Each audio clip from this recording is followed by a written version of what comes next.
let's continue. So last time we derived the Green's function, the general formulation of Green's function in the interaction picture. So let me just summarize this.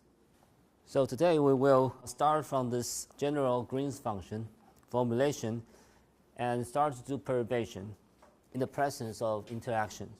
So let me summarize this, which is imaginary time at finite temperature. So G italic is given by this time-ordered operator psi x1 tau 1 psi dagger x2 tau 2, and multiply this S matrix. Remember this S matrix as of beta in the imaginary time representation is nothing but this evolution operator in the interaction picture. And then once we have done this calculation in the numerator, we divide it by this S of beta 0 in the denominator. Okay, so this is the formal definition of imaginary time Green's function at finite temperature in the interaction picture. And so we could generalize this.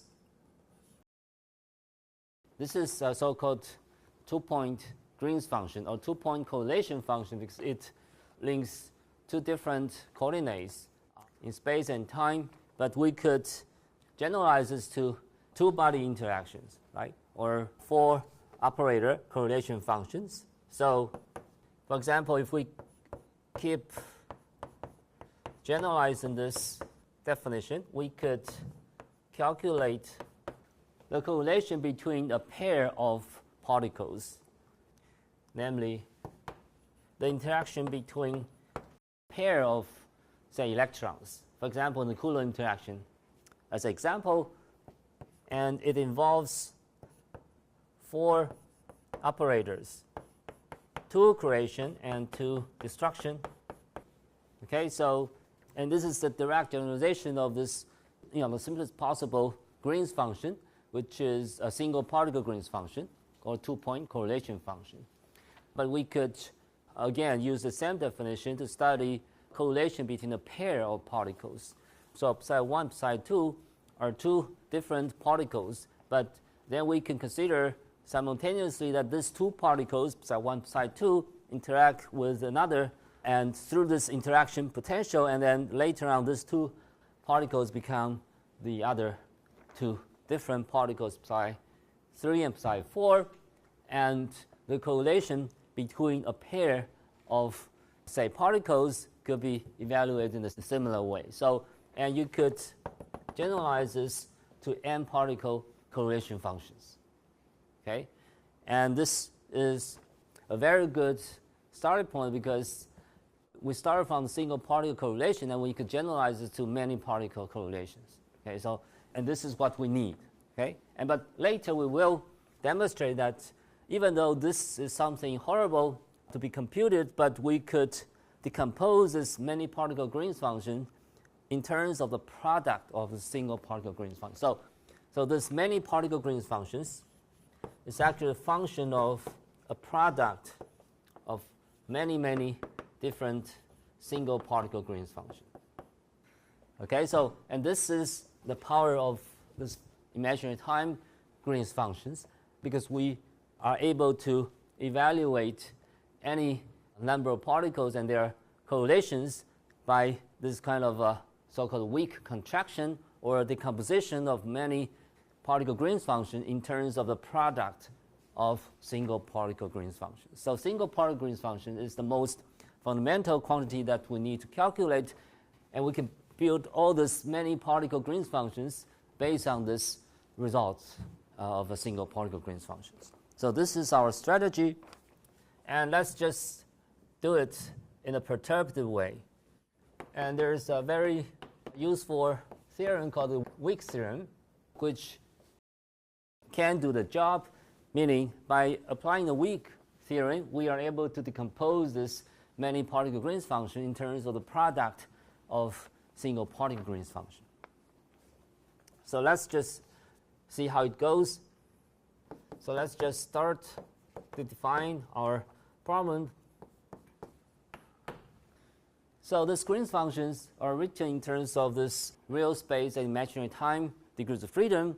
And remember that all this information regarding the interactions is hidden inside this S of beta. Because S of beta, let me just remind you, is the time-ordered exponential operator. Remember that. We could sort of Taylor expand this time-ordered exponential operator in terms of this nth order multiple integral over this imaginary time d tau 1 up to d tau n, and inside the integrand is the product of all nth order in perturbation, but occurring at different time. So if you sum over all this Taylor expanded light operator like this, and you end up in this original time order exponential. And this is the way that we could perturbatively address this kind of decomposition right there. And if you use this decomposition and this G-tolic single particle Green's functions could be re-expressed in terms of this Taylor expanded time-ordered operators, a summation of all such different orders of this product. And so let me just define this, remind you this definition of this expression value of the operator with a subscript 0, which is nothing but this quantity here. We evaluate this expression value of an operator with respect to the unperturbed Hamiltonian, meaning this H is given by H0, which is a non-interacting piece of Hamiltonian, plus this interaction term H1. And so this is a systematic way of calculating this G alpha beta for a single particle Green's function, and order by order. Okay, so we could calculate this Green's functions order by order, meaning we could say expand this up to nth order in the power of H1, and we simply just sum over all contributions from all orders. Okay, so depending on how accurate we would like our calculation to be, we could stop at any order we like. Okay, but at least we should expand up to at least first or second order in H1, and we can simplify this. So the first order, or the lowest order, that we could find is simply just a free particle Green's function. So G0 alpha beta. Remember this S matrix at a very trivial level, it is simply just unit matrix, right? 1. Remember that. Okay, so the zeroth order corresponds to n equals 0, which is nothing but 1. Okay, and if you just put 1 here, and that's S of beta, and this will simply just lead to a free particle Green's function, a single particle but free version. And this is G alpha beta 0. And we have done that already for boson fermions, but we will come back to this later in this Fourier expansion. And here is a note, a remark. So we will demonstrate later, but without proof. And the note is that we do not need to expand this S of beta 0 in the denominator, as it cancels exactly the same contributions in the numerator. And this has a name for that. There's a theorem called link cluster theorem. So later, when we introduce the Feynman diagrams, we will go back to this link cluster theorem, which says that we only need to take into account all these diagrams which are connected. And we could disregard, throw away, disconnected diagram. So, for example, this connected diagram includes some sort of self-energy, for example, where all these electron propagators or interaction propagators are connected. But if you can actually do perturbation, and you will find that you have some terms which is simply just the product of all this single self-energy, and so there's no connection between this diagram and that diagram, okay? And we call them disconnected diagram. So another example will be something like this, and maybe there's another line here. So there's no talking between, say, this propagator and the rest of the diagram. If this is the case, then we call them disconnected. So we could throw away all this disconnect diagram, because you can find the same diagram in the numerator that cancels exactly with the same contributions in the denominator. Okay? And we will come back to this so-called link cluster theorem later, but here, before we do the expansion, we should mention that we only need to worry about all these particles in your expansions that are connected altogether.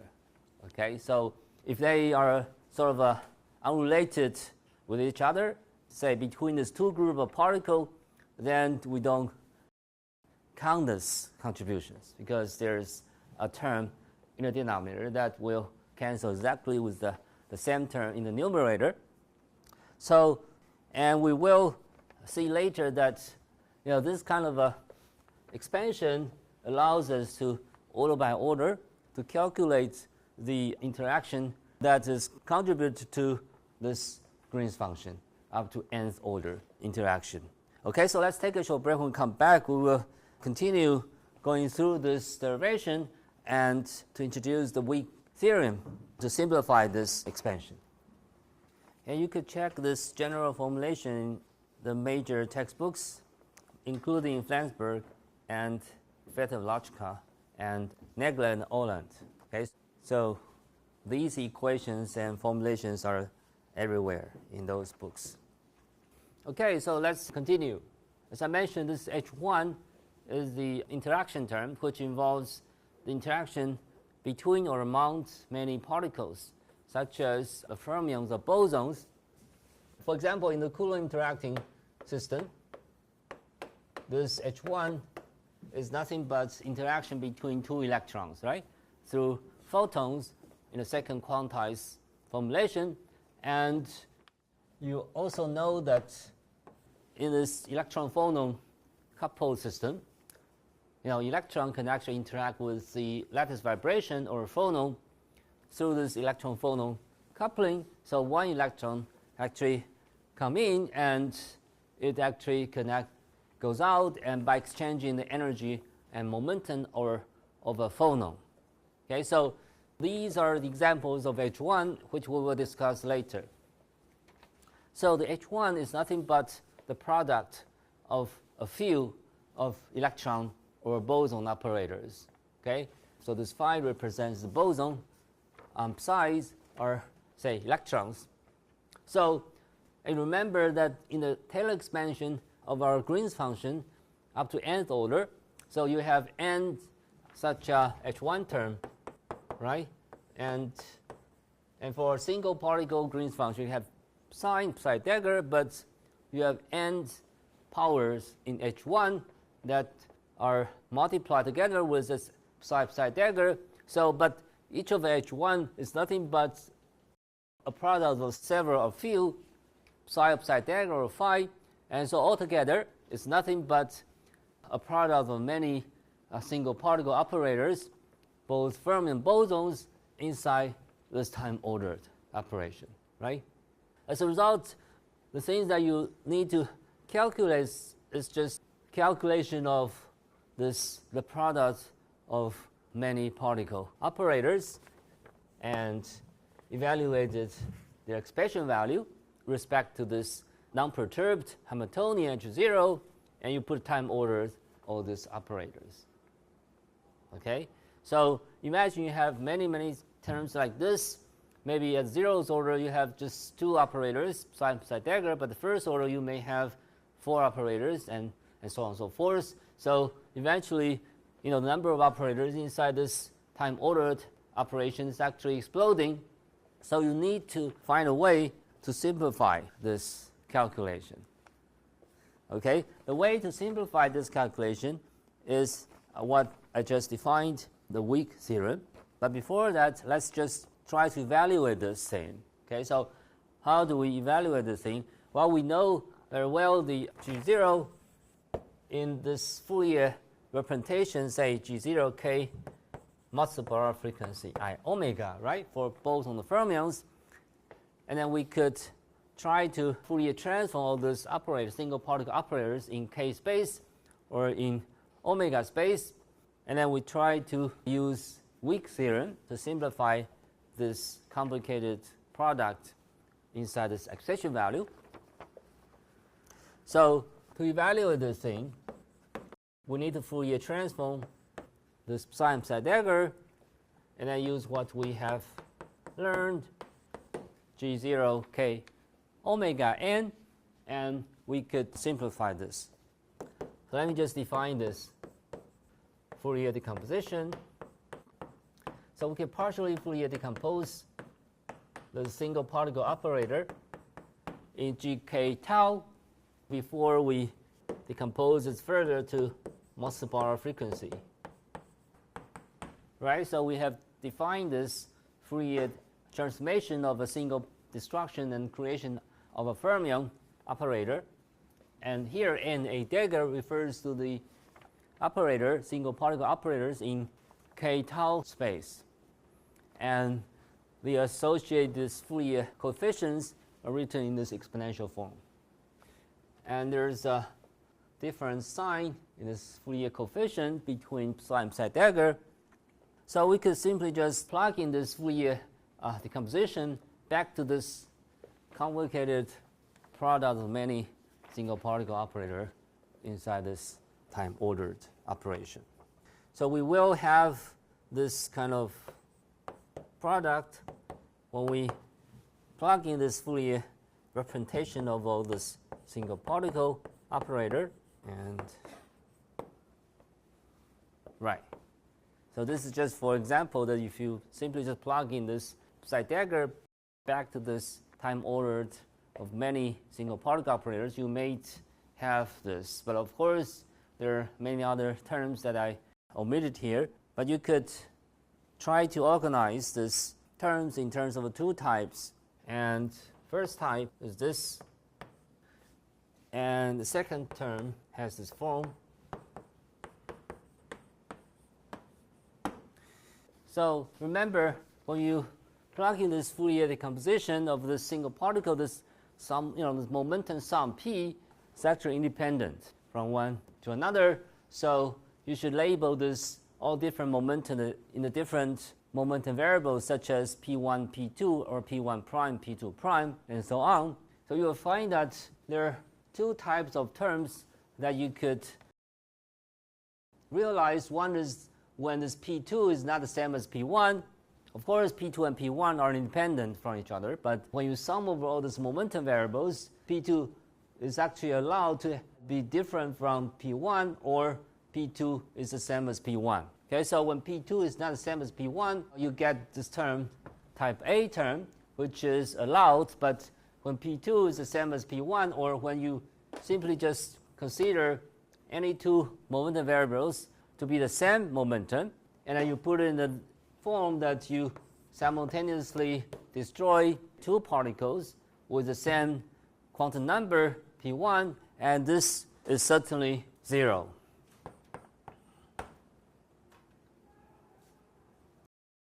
Because for fermion system, this is not allowed because you destroy the same fermions twice. And for boson, this is also 0 because now you actually change the number of particles.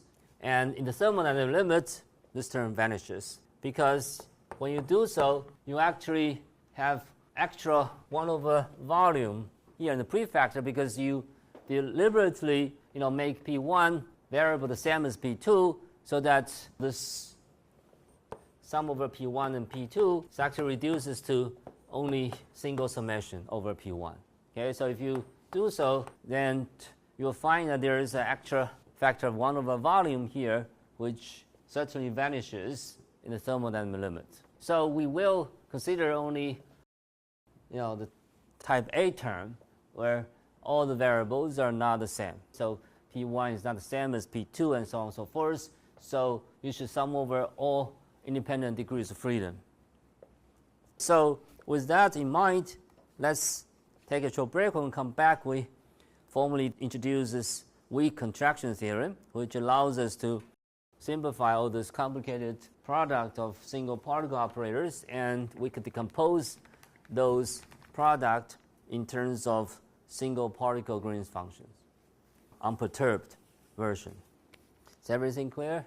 This is simply a straightforward algebra, or the commutation relations between Fermi and boson operators and things like that. So we could take advantage of such bosonic and fermionic commutation relations and simplify this trace of time-ordered operators. So what is Wick theorem? As I mentioned, the general term in G, either single particle or many particle Green's function, including the interaction effects, can be written as a product of many G0, where G0 is the non-interacting version of the single particle Green's function. So let me just put in a more mathematical formulation. So remember, in this perturbed expansion of the single particle Green's function to nth order in H1, we may have this factor, up to say nth order, or whatever order, which is a trace. Inside the trace, we have this density matrix G0, rho G0. Remember that this comes from this partition function and this thermal weight factor. But inside this trace, time-ordered operation, we have many single particle operators, which are labeled by A, B, C, up to, say, F, for example. So now we define so-called Wick contraction. So A dot B dot is defined as the simplest possible product of single particle operators in a time-order fashion and evaluated respect to this zeroth order, unperturbed Hamiltonian H0. And this is nothing but the thing that we already calculated or defined earlier, which is a single particle Green's function, but non-interacting version. And here is the formal relations. So these two dots are here to indicate that these two operators are a Wick contracted pair, the Wick pair, and this is nothing but minus G0 alpha beta. And we know this very well previously from previous lectures what this is, right? Therefore, this A dot B dot is something that we know. So the Wick theorem states that since we have many single particle operators inside this time-ordered operation, and also this expression value respect to this H0, and we don't know how to do it, but fortunately we have this Wick contraction theorem, which can help us to simplify. So the Wick theorem tells us that this complicated product inside this expression value can be decomposed in terms of all possible pairs of Wick contraction.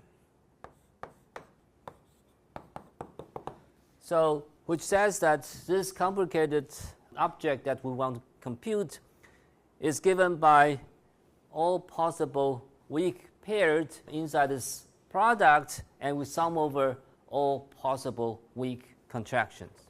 Okay, so for example, the first term is this A dot B dot term, which is already this G0 that we know, and times the rest of this operator, which are not Wick contraction yet, which means that we put this double dot here, or triple dot, or whatever number of dots, but a single dot right here represents this contraction between these two operators, A and B, where A could be psi and B is psi dagger. But this is just one possible weak contraction. You could actually contract A not only to B, but to C, to D, to E, to F, and B could contract with C and D and E and whatever. But each time you only contract two operators. For example, the first term is actually the contraction between A and B operators. The second term is a contraction between A and C and nothing else. And the third term will be a contraction between A and D, and so on and so forth.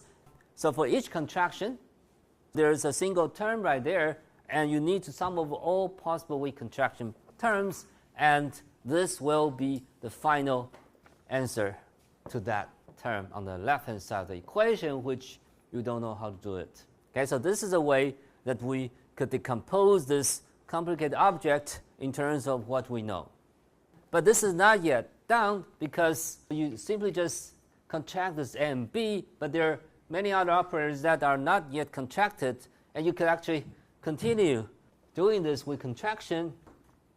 For example, the first term is given by, say, A dot B dot, and you could continue perform this weak contraction between, say, C and D, and so on, and plus the other term, right? So for each single weak contraction term could be further weak contraction by continuing performing such a weak contraction, and until all these operators are in pair, are weak paired. So you could consider this as a cascade contraction between any two operators. Okay, of course, when you do this contraction, A should be, for example, this destruction operator, and B should be a creation operator, and so on. But of course, in general, you could weak contract this two destruction operator. You could also weak contract these two creation operators, but at the end, they are zero in most cases. So let me just finish this by saying that this is a summation over all possible fully contractions. Okay, so time's up, but let me emphasize this word fully. Once we contract this A and B, we just contract N and B, it's not fully done, because we need to contract all the other terms by applying the same rules, that you simply just sum over all possible weak contraction pairs, and then you contract the two pairs, but this is not done. And you need to contract all such pairs. And this is for the first term, and also this is for the second term, and so on and so forth, until you actually sum up all fully weak contracted pairs. And when you sum over all such possible fully contractions, and this is the same as the quantity that you wanted to calculate in the first beginning. Okay, so this theorem has a proof, so we will go through the proof next time. So this is a very useful theorem which allows us to simplify these calculations, and this is the only way that we can make progress. And thanks to all these great theorists, and I think this is Wick's contribution. So you can check his name and his work. So thanks to Wick, we have this contraction theorem, and we will continue providing you with a proof for this Wick theorem.